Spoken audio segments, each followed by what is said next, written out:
Greetings, I'm Christian Connolly. Australian filmmaker Kitty Green has forged a career with provocative documentaries on Eastern European feminism in Ukraine is Not a Brothel and the unsolved mystery of a child beauty pageant participant in Casting John Monet. Her first foray into dramatic features, The Assistant, takes the viewer into a workplace very similar to one that protected and enabled one of the motion picture industry's most powerful sexual predators, Harvey Weinstein, who was recently sentenced to 23 years for rape and sexual abuse. Julia Garner plays Jane, the personal assistant to a powerful executive, charged with procuring erectile dysfunction medication, cleaning up after casting couch meetings, and lying to loved ones.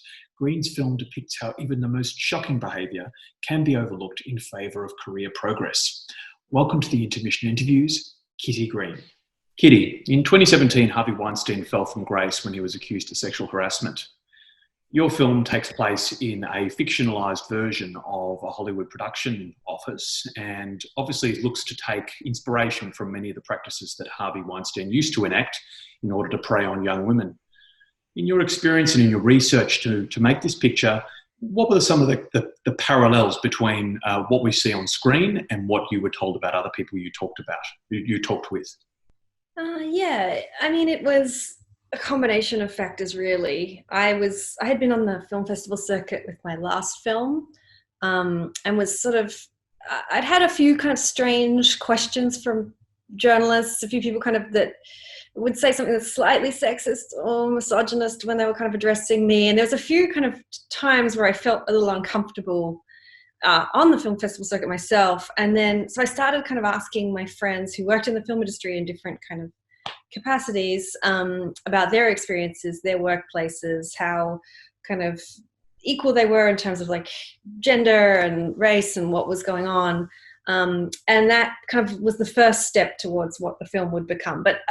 So I ended up interviewing maybe 100 people, some of whom had worked for Harvey Weinstein himself, some of whom had worked for similar kind of toxic figures, and about kind of their experiences, looking like specifically at women, and I guess looking at what is preventing women from getting into positions of power, like what is blocking that path for them. So looking at microaggressions, HR departments that are corrupt, everyday kind of sexual harassment, gender division of labor, all these kind of themes were part of the research process.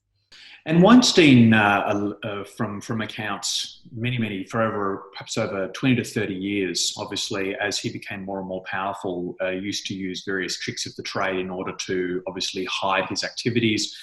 In addition to obviously intimidating women, I understand that he had, for instance, ex-Mossad agents who were spying on people for him in order to intimidate them. I mean, did you personally ever witness anything like this in your preparation for the film, or did you perhaps hear of any occurrences where people were being harassed in order to keep their silence over past dealings with the producer?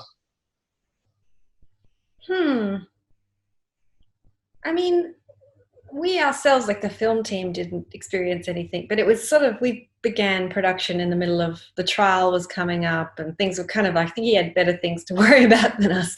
But I don't think we did. I mean, I spoke to a lot of young women who were fearful of him, and a lot of young women, and I definitely spoke to a lot of people who felt caught by kind of the culture of silence at companies like that, the way that you can be kind of siloed off to the point where you're not sure what's going on in the room next to you, and everything's a little difficult to speak up about, and being confused about what to do with their concerns and who to trust. And so definitely a lot of those conversations were being had, not just with Weinstein employees, but with other people who worked for predatory bosses or bosses with inappropriate behavior, I guess.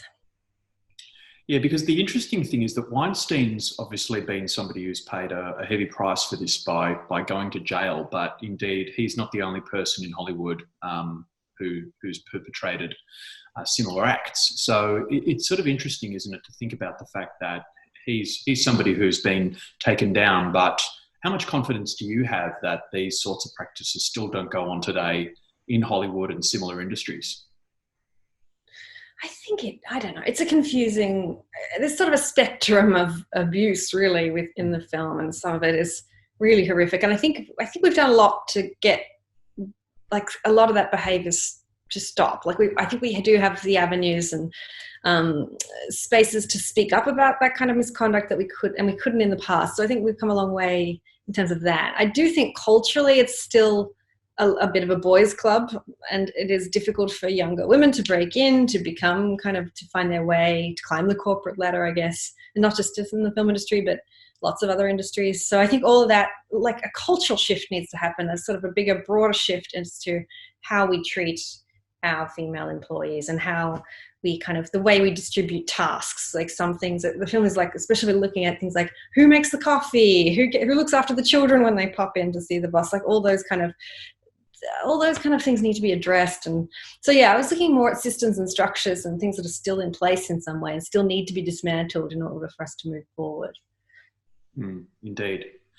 And you made the interesting decision, in order to never show the head of the studio in the picture, the person's always off camera or only heard through a phone conversation, but it's never very clear what they're saying.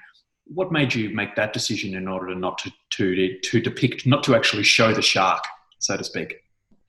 Yeah, I mean, originally I said I wanted it to be like a women-centered film. I sort of felt like we'd had enough films about bad men, the bad men are everywhere, and can we make something about women and women and power? And so that became kind of the goal. And then but I did need to show how kind of corrosive his power was in that organization, and how it trickled down and kind of made everyone like wary and terrified. So we did need to have phone call. He calls up, you can hear his voice on the other side. There's bits and pieces of him throughout the film that kind of represent just how gross, I guess, that kind of behavior is.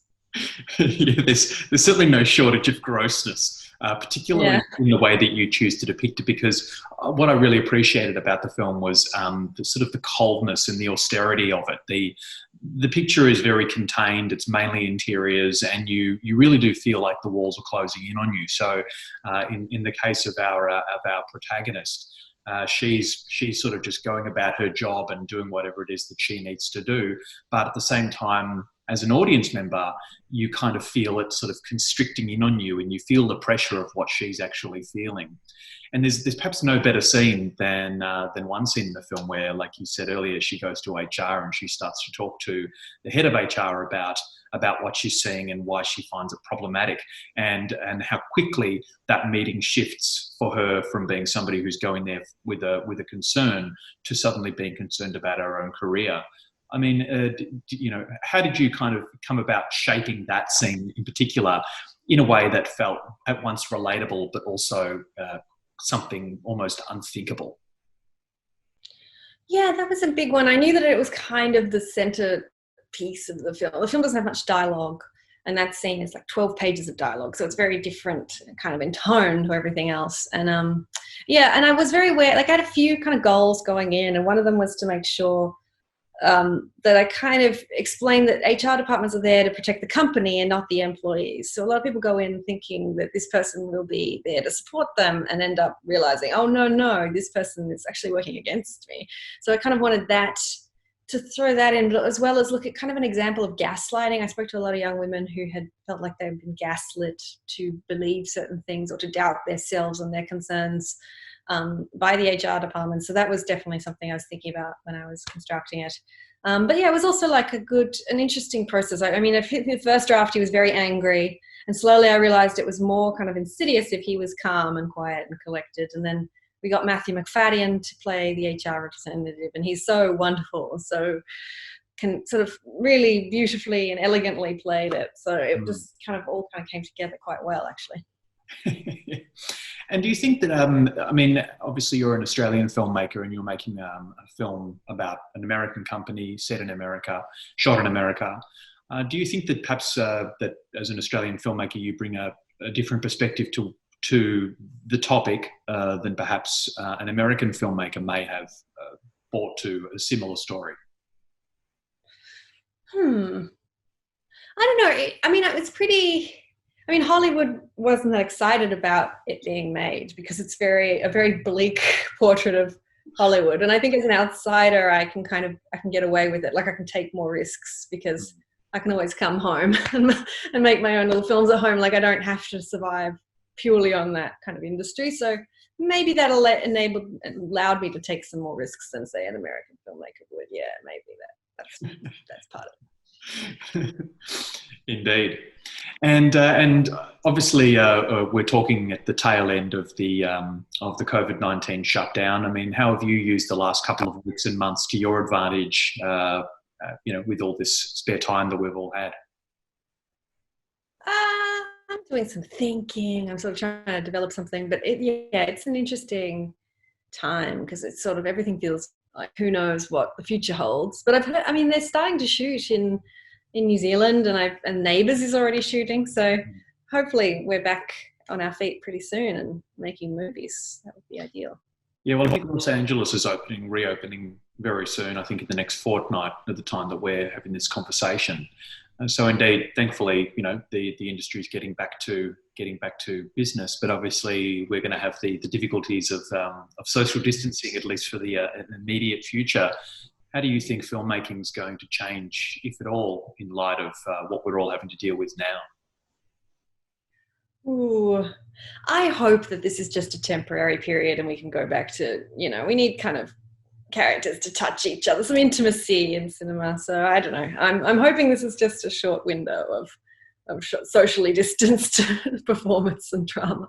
But I think we all share that. I think we all share that. Exactly. Yeah.